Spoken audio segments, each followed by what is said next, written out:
So if you ask an influencer, what type of equity deal would you like to do? They say like, oh, I would like to have equity in a company like a fashion company or a drink company or a makeup brand. And I'm like, well, but that is not very special, right? Like there are already tens of thousands of other people doing that. So maybe you should look for like a unique company. So these influential people, they don't really have the capabilities to one, understand and perform their due diligence on startup, but two, also speak the same language. So if we talk about them with vesting, or you talk about them with pro rata, or you talk about what type of equity they have, they are like, what? Sorry, what? What did you say? So you really need to do a lot of hand holding with them to explain them how equity works. Yeah, equity works in general, because 99% of the influencers don't even know that this option is available. And then on the side of the startup, they just have no idea how to talk to these types of influential people. So yeah, we are an organization that's basically bridging the gap. Okay. And I'm assuming that you have some attorneys on staff to understand all the legal jargon and share that or write that in such a way that it is understandable for the influencers.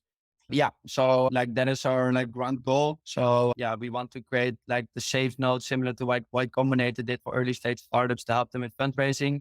We kind of want to create that template for these types of equity deals to just make it very clear and very understandable to both sides what they will get and what they have to do in return.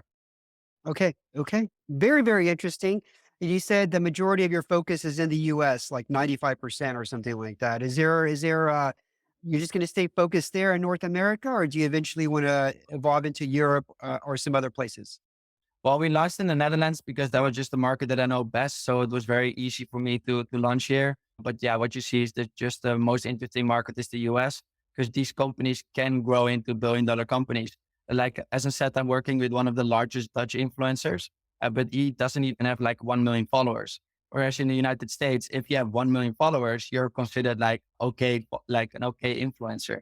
So you just see that the potential for like these types of equity deals and the exit potential of startups is just a lot bigger in the United States. So it's the same type of work that I have to do, but the upside is a lot harder, yeah, a lot bigger when I'm working in the US. Let's talk about an average equity deal. So obviously it's great if the influencer, let's say he gets, I don't know, maybe 2, 3, 4, 5% or something stake in a company by partnering with them. But obviously I'm thinking that they've got to produce some sort of results. There's got to be some sort of performance metrics. Maybe they generated X number of sales or something like that. Is that type of language written in the contract that not necessarily they're going to do X number of posts or videos, but how are they tracking the results from the influencer or the attribution? Yeah, it just comes back to creating very clear deliverables. So contractually, you just have to say, okay, what is actually expected from the influencer and what they will get in return. So obviously, it's not that, okay, the startup has to give away 10% and like we will find out if it's going to be successful or not.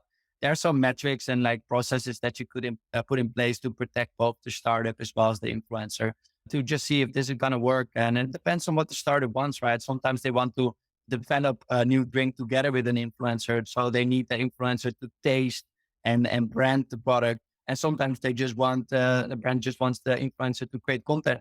So yeah, you just see that every deal is a little bit different. And that's why you need an organization like us to make sure that legally everything is covered.